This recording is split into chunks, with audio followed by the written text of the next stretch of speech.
నమస్తే,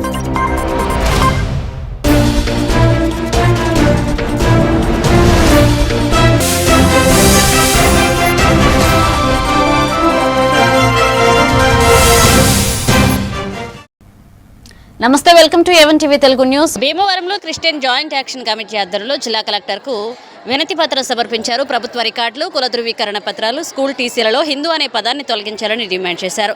జాతీయ అధ్యక్షుడు archbishop doctor Joshua Daniel మాట్లాడుతూ భారత రాజ్యాంగం దేశాన్ని సెక్యులర్గా గుర్తించిందని, ప్రభుత్వ రికార్డులలో ఒక మతానికి సంబంధించిన పదం ఉండడం రాజ్యాంగ విరుద్ధమని అభిప్రాయపడ్డారు.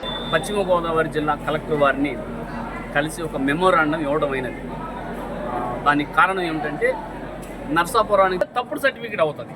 కానీ మా తాత ముత్తాతలు అందరూ కూడా, మా తల్లిదండ్రులు కూడా బై బర్త్ వాళ్ళు ఎస్సీలు, వాళ్ళ కడుపును పుట్టినందుకు మాకు ఎస్సీనే. కాబట్టి మేమేం చేసామంటే ఈ దేశంలో ఎవరు పుట్టినా వారికి మొదట లభించేది నేషనాలిటీ ఇండియన్, రెండోది సెక్యులర్ ఇండియన్, మూడోది క్యాస్ట్, నాలుగోది జెండర్ లభిస్తుంది. కానీ పుట్టిన వ్యక్తికి మతము సంక్రమించదు యాజ్ పర్ సుప్రీంకోర్టు గైడ్లైన్స్ ప్రకారం. కాబట్టి మేమేం చేసామంటే మొదట ఎవరైతే మత విద్వేషాలు రెచ్చగొడుతున్నారో వాళ్ళ సర్టిఫికెట్లో, వాళ్ళ రికార్డులో ఉన్న హిందూ అనే పదాన్ని, హిందూ అనే మతాన్ని తొలగించండి. దేని ప్రకారం అంటే గౌరవ సుప్రీంకోర్టు వారు, గౌరవ హైకోర్టు వారు 1946-48 నుండి 1996 వరకు హిందూ అనే పదం మంద కాదు, హిందూ అనే మతం మందది ఆర్టీ యాక్ట్ ద్వారా చెప్పిన వాటిని బట్టి ఈ దేశంలో అధికారిక మతం లేదు.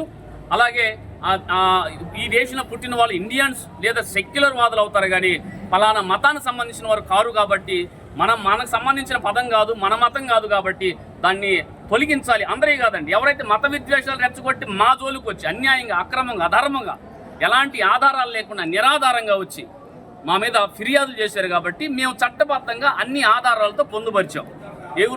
ఎవరి